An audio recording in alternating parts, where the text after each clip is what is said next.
వందనాలు చెల్లిస్తున్నారు. మనతో పక్కన వ్యక్తిగా ఎక్కడికి మీరు కూడుతారు, వారు నచ్చింది ఉంటారన్నారు. నచ్చింది మీరు ఉన్నారన్నారు. మేము పాడే పాటలో మీరు మహిళగా మీ వాక్యం ధ్యానించబోచున్నారు. మీ వాక్యంలో సత్యాన్ని అక్కడ నాకు బోధించిన క్రీస్తు సన్నిధికి మర్మాలు తెలియపరిచి మాతో మీరు మాట్లాడి మహిళ తెచ్చుకోమని అయా మాకు వినగల శోభను గ్రహించగల జ్ఞానం దయచేయండి. శాపస్వరాలు మరుగుపరిచి పరవస్వరాలు బయలుపరచమని జీవిస్తున్న పర్వాలైన మా ప్రభు రక్షకుడు యేసయ్య పరిశుద్ధ నామములో ప్రార్థించి స్తుతిస్తూ అడిగి పొందుతూ వేడుకొచ్చున్నాం తండ్రి. ఆమేన్. పరమ చెప్తాం. హల్లెలూయా. దేవునికి స్తోత్రం. దేవునికి స్తోత్రం. దేవునికి స్తోత్రం. ఆదికాండము 26వ అధ్యాయము 2024 సంవత్సరంలో ఏప్రిల్ 2024 సంవత్సరంలో ప్రభు 16వ తారీఖు ఉదయకాల సమయంలో సజీవులుగా ప్రవేశపెట్టి ఆరోగ్యం ఇచ్చినప్పుడు ఆ దేవాలయ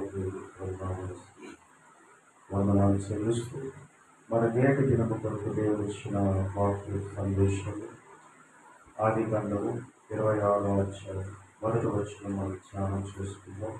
అబ్రహాము దినములలో మొదటి కరువు కాక మరి యొక్క కరువు అప్పుడు ఇస్సాకు గెరేరులో ఉన్న ఫిలిష్తీయుల రాజైన అబీమెలెకు నొద్దకు వెళ్ళెను. అక్కడ యెహోవా అతనికి ప్రత్యక్షమై, నీవు ఐగుప్తులోనికి వెళ్ళక నేను నీతో చెప్పు దేశమందు నివసించుము. ఈ దేశమందు పరవాసై ఉండుము. నేను నీకు తోడై ఉండి నిన్ను ఆశీర్వదించెదను. ఇక్కడ ఆది కాండములో ఇస్సాకు మునుపు అబ్రహాము గారు జీవిస్తున్న కాలంలో ఒక కరువు వచ్చిందట. ఆ కరువు వచ్చినప్పుడు అబ్రహాముకు తోడుకున్న దేవుడు తన కుమారుడైన ఇస్సాకుతో చెప్తున్న మాట ఏంటంటే, మళ్ళీ అబ్రహాము దినాల్లో అబ్రహాము కాలంలో ఏ కరువు అయితే వచ్చిందో అటువంటి కరువు వచ్చినప్పుడు మానవ సహజంగా ఇస్సాకు ఒక ఆలోచన కలిగి ఉన్నాడు. కరువు వచ్చింది కాబట్టి ఇక్కడ మనకి ఏమీ దొరకవు, ఇక్కడి నుంచి మనము ఐగుప్తుకి వెళ్ళిపోదాం, ఐగుప్తులో మనం పని చేసుకొని అక్కడ కొంతకాలం మనం గడుపుదాం అనుకొని తన ప్రయాణం కొరకు సిద్ధపడి వెళ్ళడానికి సిద్ధపడుతున్న సమయంలో దేవుడైన యెహోవాకు ఇస్సాకు ప్రత్యక్షమై చెబుతున్న మాట ఏంటంటే, నీ తండ్రైన అబ్రహాము నా మాట విని నా మాట ప్రకారంగా జీవిస్తూ నేను చెప్పినట్టుగా నడుచుకున్నాడు కాబట్టి నేను నీ తండ్రికి తోడై ఎలాగైతే నేను నడిపించానో నీవు నా మాట విను, ఐగుప్తుకు వెళ్ళవసరం లేదు, పరదేశిగా నీవు ఉండవలసిన స్థలంలో ఉన్నట్టుగైతే నేను నీకు తోడై ఉండి నేను ఆస్వాదిస్తాను. కాబట్టి నీవు నా మాట శ్రద్ధగా వినాలి. ఎలాగరా చెప్పు, నీ మాట శ్రద్ధగా, దేవుడి మాట శ్రద్ధగా వింటే కరువు వచ్చినా మనకేముంటుందంట, సమృద్ధి ఉంటుందని దేవుడు చెప్తున్నాడు. ఇక్కడ అబ్రహాములో దినాల్లో కరువు వచ్చింది, ఇస్సాకు దినాల్లో కరువు వచ్చింది. ఇప్పుడు మన దినాల్లో కూడా ఏమొస్తాయి చెప్పండి, కరువు వస్తుంది. ఏ కరువు వచ్చినా, ఎటువంటి ఇబ్బంది వచ్చినా, ఎటువంటి లేమి వచ్చినా దేవుని కలిగిన క్రైస్తవులను పిలువబడుతున్న మనము దేని విషయంలో కూడా భయపడవలసిన అవసరము లేదు. భయపడ్డామా అపవాదికి చోటిచ్చాము. ప్రతి పరిస్థితిని మనం ఎదుర్కొంటే, ప్రతి సమస్యను మనం ఎదుర్కొంటే, ప్రతి బలహీనతను మనం ఎదుర్కొని దేవుడి మీద మనం ఆధారపడినప్పుడు దేవుడు ఖచ్చితంగా మనకున్న ప్రతి సమస్య నుంచి, శోధన నుంచి, ఆ కరువు సంభవిస్తున్న దినాల్లో కూడా దేవుడు మనకు తోడే ఉండి మనకు సమృద్ధిగా ఇచ్చి మనకి పోషిస్తాడు. అయితే ఇక్కడ చూసుకోవాల్సింది ఏంటంటే, ఇస్సాకు ఎప్పుడైతే దేవుడు మాట్లాడాడో దేవుడు మాట్లాడిన మాటకి ఇస్సాకు లోబడ్డాడు. ఏం చేశాడు చెప్పండి, ఒబీడియన్స్, లోబడ్డాడు. దేవుడు చెప్పిన వాటికి లోబడ్డాడు. దేవుడు ఏమి చెప్పాడు అది విన్నాడు. వినిన తర్వాత ఐగుప్తుకు వెళ్ళకుండా తన చెప్పినట్టుగా నడుచుకున్నాడు. నడుచుకున్న తర్వాత దేవుడు ఒక అద్భుతమైన కార్యము ఇస్సాకు జీవితంలో దేవుడు చేస్తున్నాడు. మనం చూసినట్టుగా కింద మాట చదువుమా.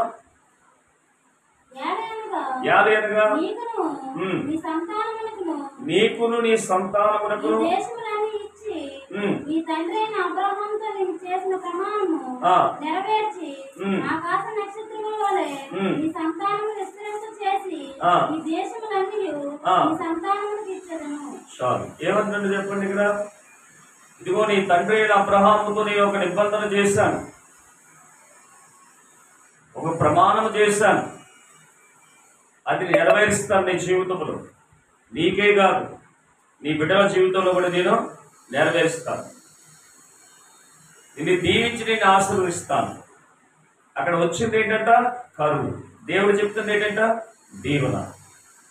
ఇప్పుడు కరువులో నుంచి దేవుని రావాలంటే ఏం చేస్తే దేవుని వస్తుంది?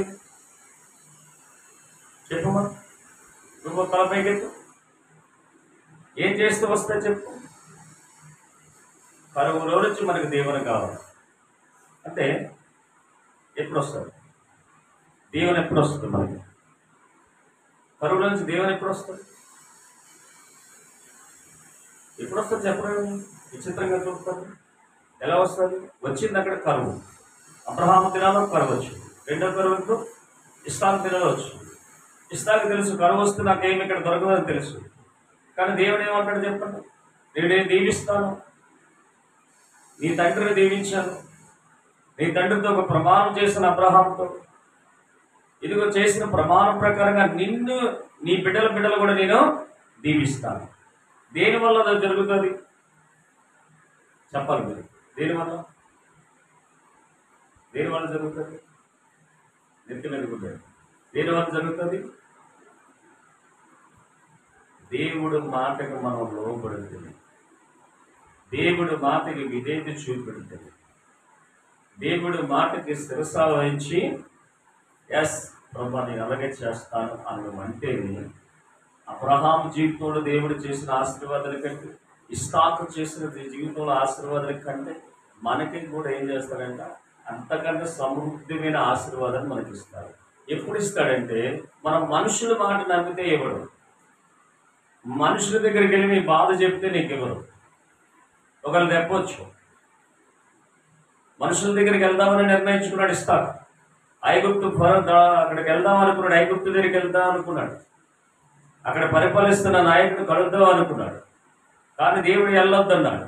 నువ్వు మనుషులు ఆశించగా, మనుషుల దగ్గరికి వెళ్ళక, మనుషుల దగ్గరికి వెళ్ళి నీ బాధ చెప్పక, ఇదిగో నేను మీ తండ్రితో ప్రమాణం చేస్తాను కాబట్టి నీ తండ్రిని ఆదుకునే దేవుడు నేను నీకు తోడే ఉండడమే కాదు కానీ నా కటాక్షణ మీద వచ్చి నీ బిడ్డలు కూడా నేను దీవిస్తాను అని అభిమిస్తున్నాడు దేవుడు.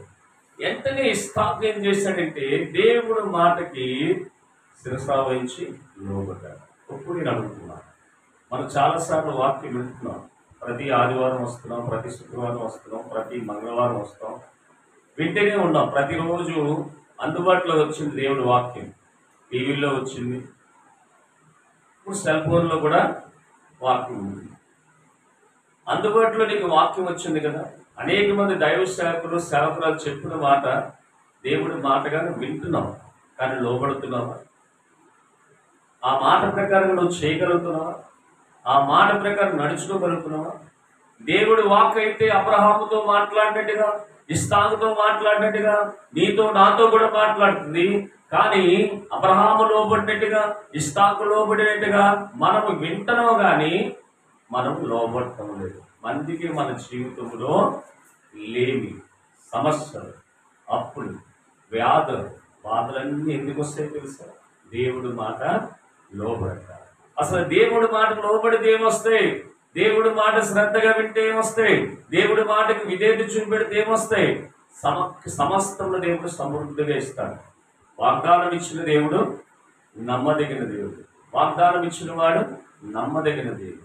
కాబట్టి ఆయన మాటకి మనం లోపడాలి. అబ్రహాము లోపడ్డాడు, ఇస్సాకు లోపడ్డాడు. అందుకే మోషే గారు ఒక మాట చెప్తారు ద్వితీయోపదేశకాండంలో 28 మొదటి వచనంలో, నువ్వు కరువులో ఎలా దీవించబడతావంటే దేవుడు మాట శ్రద్ధగా వింటేనే, దేవుడు మాట విధేయతే నువ్వు విని లోబడితేనే. చదవగా నీవు నీ దేవుడైన యెహోవా మాట శ్రద్ధగా విని నేడు నీకు నేను ఆజ్ఞాపించుచున్నా ఆయన ఆజ్ఞలన్నింటినీ అనుసరించి నడుచుకునే ఎడల నీ దేవుడైన యెహోవా భూమి మీద ఉన్న సమస్త జనముల కంటే నిన్ను హెచ్చిస్తాడు. ఎప్పుడు హెచ్చిస్తాడు దేవుడు బిడ్డ? నువ్వు వచ్చి పోతే దేవుడు హెచ్చించడు. నువ్వు ఆదివారం వచ్చి, శుక్రవారం వచ్చి, మంగళవారం వచ్చి, లేకపోతే వారం దినాలు ప్రభుత్వ దాంట్లో ఉంటే దేవుడు నిన్ను హెచ్చించడు. ఎప్పుడు హెచ్చిస్తాడంటే వచ్చిన నువ్వు వింటున్న వాక్యానికి లోబడి ఆ వాక్యం ప్రకారంగా నువ్వు జీవిస్తే, ఆ వాక్యమును అనుసరిస్తే, ఆ వాక్యానుసారం నువ్వు బ్రతికితే దేవుడు నిన్ను దీవిస్తాడు. ఇక్కడ అదే చెప్తున్నాడు, నీ జీవితంలో దేవుడు దీవులు రాకపోవడానికి కారణం ఏంటో తెలుసా? నా మాట నువ్వు సరిగ్గా వింటలేదు. ఒకళ్ళు విన్నట్టుగా అయితే, ఒకళ్ళు నువ్వు లోబడినట్టుగా అయితే, నీ జీవితంలో అద్భుతమైన కార్యాలు జరగాలనుకుంటే, అబ్రహామును దేవుడు దీవించాడు. తన కుమారుడైన ఇస్సాకును దీవించాడు. తన ఇస్సాకు బిడ్డలైన యాకోబును, యాషోబును దేవుడు దీవించాడు. మరి మనల్ని దీవించిన దేవుడు, మనల్ని ఆస్వాదించిన దేవుడు, మనకెందుకు విశ్వాసం అయితేనే ఉంది, కానీ దేవుడి మాటకు విధేయత చూపెట్టే లక్షణాలు మనకు లేవు. దేవుడు చూస్తున్నాడు. ఏ రోజైనా దేవుడి మాటకు లోబడతారా? ఏ రోజైనా దేవుడి మాటకు విధేయత చూపెడతారా? ఆ మాట ప్రకారం, ఆ మాట ప్రకారం వీళ్ళు జీవిస్తారనుకుంటే ఎక్కడ ఏమీ లేదు. ఆ క్షణానికి ఆ పావుగంటో లేదా అరగంటో 40 నిమిషాలు దేవుడి సన్నిధికి వస్తున్నారు. ఏదో కూర్చొని నామకార్థమైన జీవితం జీవించి తిరిగి ఇక్కడి నుంచి వెళ్ళిపోతున్నాం. దానివల్ల వచ్చే ప్రయోజనం ఏంటి? వినే మాటలు మర్చిపోతాం. నేను అడుగుతున్నాను, ఇప్పుడు ఆదివారం నేను ఏ వాక్యం చెప్పాను? ఆదివారం 2 రోజుల కిందట ఆదివారం నేను ఏ వాక్యం చెప్పాను? ఏ వాక్యం చెప్పాను చెప్పు? నేను ఏ కీర్తన చెప్పాను? ఏ వాక్యం చెప్పాను?